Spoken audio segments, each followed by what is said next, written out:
एक छोटी सी गांव में एक बूढ़ी दादी रहती थी। दादी के पास एक छोटी सी दुकान थी, बस कुछ टोकरियों में फूल, मिठाई और छोटी मोटी जरूरत की चीजें।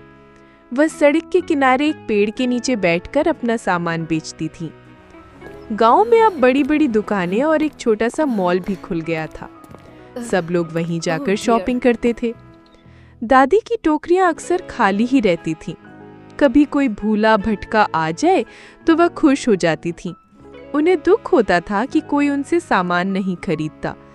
उसी गांव में रहता था एक छोटा सा लड़का, रोहन। वह बड़ा ही समझदार और दयालु था। एक दिन जब वह स्कूल से लौट रहा था तो उसने देखा कि दादी दुखी बैठी है और उनकी टोकरियां भरी हुई थीं।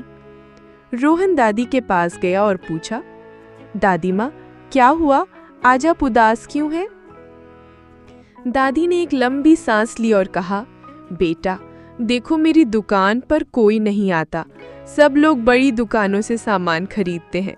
मेरी तो बिक्री ही नहीं होती। रोहन को दादी की बात सुनकर बहुत बुरा लगा। उसने सोचा कि वह दादी की मदद कैसे करे। उसके दिमाग में एक आइडिया आया। अगले दिन रोहन ने अपने सभी दोस्तों को इकट्ठा किया। उन्होंने मिलकर गांव की गलियों में घूमा और सबसे कहा, क्या आपको पता है सड़क के किनारे जो बूढ़ी दादी बैठती हैं, उनके पास कितनी अच्छी चीजें हैं।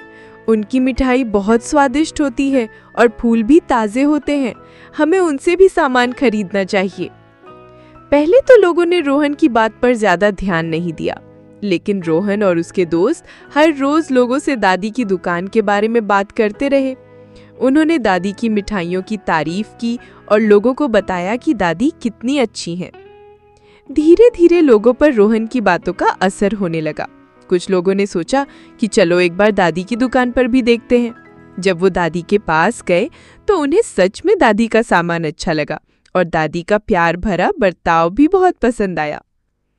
एक दिन रोहन ने देखा कि दादी की दुकान पर पहले से ज्यादा लोग हैं। कोई फूल खरीद रहा था तो कोई मिठाई। दादी के चेहरे पर एक प्यारी सी मुस्कुराहट थी।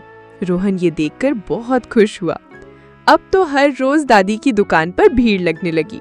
गांव के लोग अब बड़ी दुकानों के साथ साथ दादी की छोटी सी दुकान पर भी आने लगे।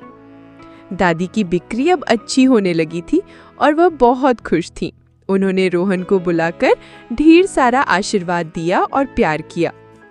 रोहन समझ गया था कि अगर हम सब मिलकर किसी की मदद करें तो हम बड़ी से बड़ी मुश्किल को भी आसान बना सकते हैं। और दादी ने यह सीखा कि उम्मीद कभी नहीं छोड़नी चाहिए, क्योंकि मदद किसी भी रूप में और कहीं से भी आ सकती है।